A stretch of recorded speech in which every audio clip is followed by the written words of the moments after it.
now for the Zack Martin Show.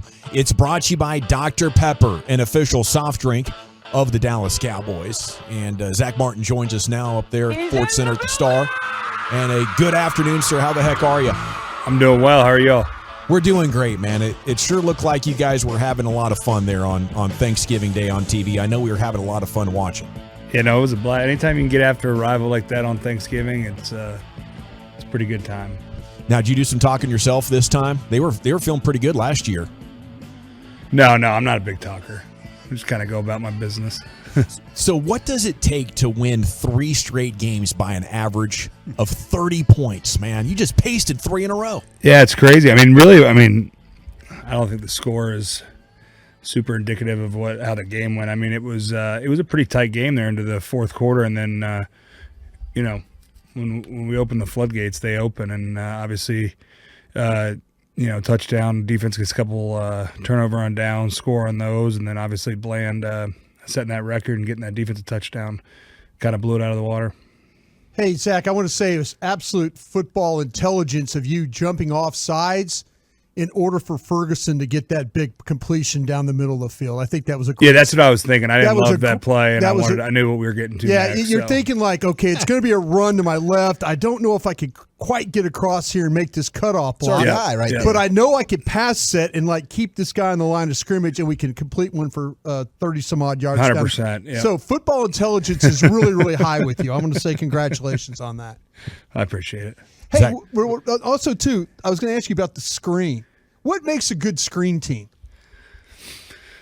Man. Because your block was the one that got that thing going. I mean, what are you thinking about? Like, are you worried about those guys? They can't chop you now on the outside. They can't chop you, but they can kind of go low without it making it look like a chop. So you got to go low too. But the biggest thing is just the timing. Right. Boy, that was a beautiful one. If you can stay in phase with the back, and you got to make it look like it's a normal pass. These defensive linemen are getting so good at reading. Sure. I remember we had one. I forget who it was against earlier in the year.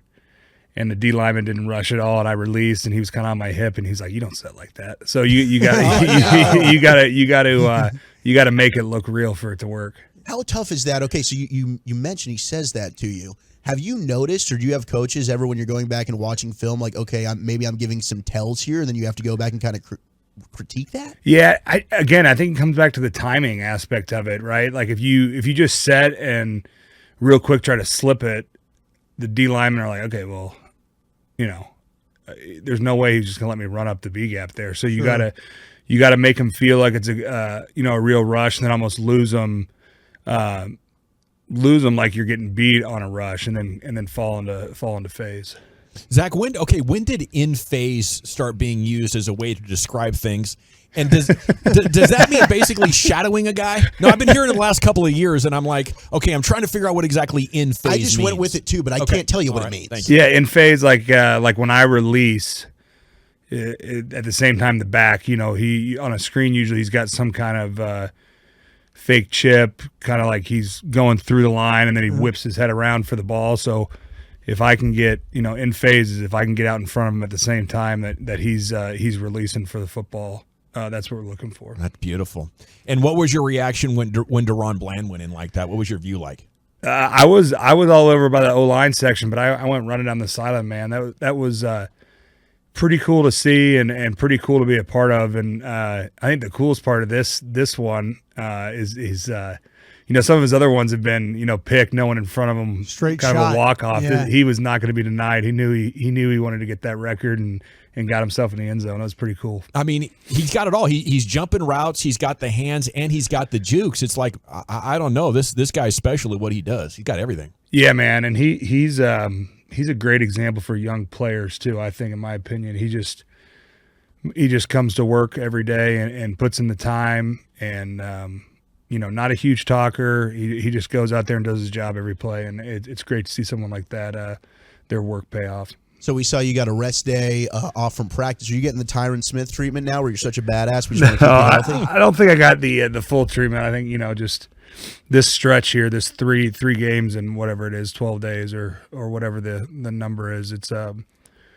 it's a difficult stretch on the body, obviously, and we know Seattle's got the same schedule, so we're both going through it, but just trying to stay as fresh and healthy as I can. I don't think fans really realize how tough that really is. So we thank you for what you're doing and staying healthy out there. I do want to ask you about Terrence Steele, your running mate. Yep. Because it seems like Terrence is getting back to that big, nasty form prior to the injury. What have you noticed from him the last couple of games? Yeah, he's been – I mean, we're getting him out in space and run. I mean, he runs so well in space and really can close that distance. I mean, you talked about the defensive backs not being able to cut anymore. You know, when you're 175 pounds, having a 6'6", 330-pound guy running full speed at you is not ideal. So, you know, anytime he can be, you know, get in space and show his athleticism and obviously his physicality out there is huge for us. Zach, the perimeter game has been something you guys have kind of gone to here the last couple of weeks. And you mentioned about getting out in space and all that. By design, or is it just because of what Washington presented with those defensive tackles? Yeah, I think, you know, we've done it a little bit more the last few games, and you know, it's been good for us. So I think the coaches are starting to work it into, you know, to each game plan. But to your point there, obviously playing Washington, their strength of that defense is those two guys inside, and you know, they obviously saw something where you get to the ball to the perimeter and get our tackles out there running. It's Zack Martin with us. I'm looking at the Tony Pollard rushing stats in last 25 carries over 2 games. 5.5 an attempt. Is that play design, execution, timing? What all goes into the success you're getting there? Yeah, I think it's a little bit of everything. I mean, Tony's obviously been a great runner for us for years now, and it's just you know, when you got a back like him and really Rico also, we know if we can get on our guys and cover them up at the line of scrimmage and get up to the second level, those guys are going to make plays. And you know, obviously Tony has really been hitting it these last couple weeks, and it's been fun to watch. It's another Thursday game with Seattle. Obviously, they got Leonard Williams. They traded for him. You know him pretty well with his time with the Giants, Jaron Reed along that defensive line. What stood out to you about prepping for Seattle?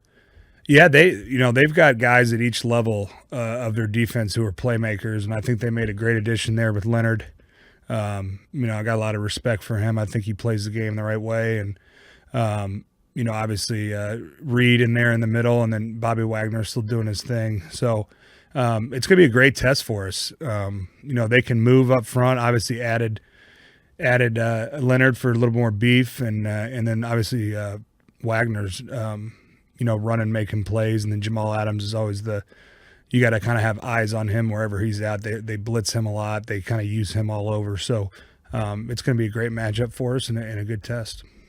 Hey, Zach, our Zach here in the station, his top 10 list was the best leftover food items. It was, yep. Okay. And so we're thinking like pizzas and things like that. Does Zack Martin have something that was like one of his favorite go-to leftover item? Leftovers. Let's see here.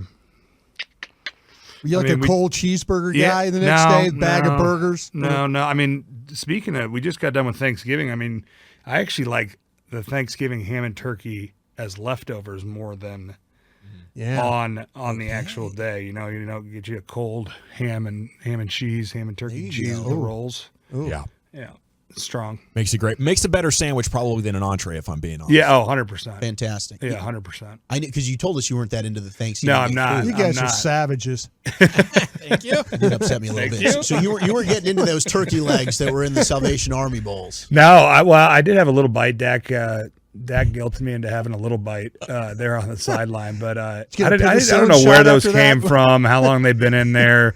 Yeah. Fergie was talking about before the game, like, hey, I got turkey legs coming for the kettles. I'm like, I don't want part of that. Now, were you ready to go in and get it yourself if you got a fumble or a ball or something like that in a blowout? You know, people ask me that. Those kettles are higher off the ground than you think. Yes. You know, Yeah. I almost think I would have done the old try to throw the belly up on the brim there and kind of like Oh, roll into it. Yeah. like a toddler. Like, they get the walrus to jump up for a fish. Just gonna plank on this. It's Zack Martin here with you on the Fan. Do you think the Eagles are more lucky or good? I think they're good. Yeah. They're getting pretty lucky, aren't they? That's what Cowboys fans Good want job to of hear. sneaking that question in. Yeah, you're right. Hey, we're playing the Seahawks, all right? Yeah, we're playing the Seahawks. That's right. No looking ahead here. Okay.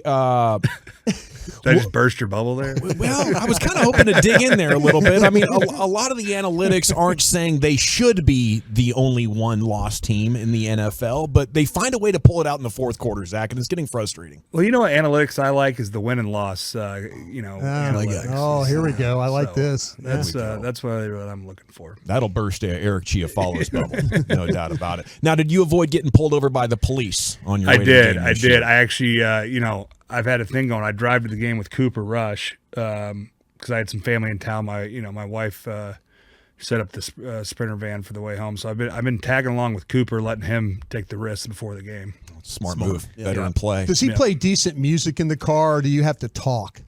We have a nice little. We listen to a little country and just kind of BS a little bit on the way to the game. Talk about maybe the some of the college games before, and So he's like your Travis Frederick replacement now? Yeah, he's my ride to the stadium now. So I guilted him to going a little earlier, and he seemed to be all right with that. I'll tell you what. Last week, Zach, I think I heard your story 3 times. It was like everybody, everybody started picking it up. Like Brad Sham, and then played it during the game. I know you guys got some listeners, man. Everyone was listening. We're trying. Yeah. Hey, how's Trav doing though? He's doing great. He was down. He was down here a couple weeks ago for the Giants game, I believe. Got to spend some time with him. He stayed at the house with his family, and it was great to see him. That's awesome, man. It's always good to hear about it. You guys were so great together. Okay, so for you this off weekend, did you get out there and go to any games or do anything cool? You have a Martin family football game in the backyard. How did we pass the extra time off? We didn't have a family football game. My whole family was in town, my 2 brothers and their wives, kids, and so we had a full house. We just kind of hung out, watched some the Black Friday game was a nice nice addition to pass the time there on Friday. So we're in on the Black Friday game. On Sunday, with a rare Sunday off, did you get into the red zone, or how do you consume Sunday? Well, Sunday was our Wednesday. So you had to still work. So we were working. We got home. I got home probably with about 8 minutes to go in the third quarter of that Bills-Eagles game. Okay, you say you got a lot of people hanging out at the house. Where's your patience level? I mean, is there times when you kind of like walk into the kitchen and talk to the missus and say, okay, we need to kind of get things organized here? She knows the deal. I'll just kind of I'll entertain a little bit, and then I'll disappear and head to the room and catch a snooze. I go. Hey, I separate myself. I go all the way to the room and say, I'll be down in a couple hours. Got to get some recovery going on here. I'm going to the men's room. I'll be right back. And then 3 hours later, you show back up. All right, I thought you were going to the bathroom. Mine definitely. Well, I did go to the bathroom. That was 3 hours ago. It was before and after. Right. Zach, speaking of Black Friday game, I was thinking maybe the NFL could create a more rotating schedule. What do you think the players would think of that if you were like Thursday and the next week Friday and then the next week Wednesday, and it kind of gets games on every night for us? I mean, geez, is there not enough games already? I mean, we got no, sir. No, not for Dawson. Can I just play I know Sundays, the Saturday games are coming up too, so then we're gonna have 4 days of the week. It's glorious.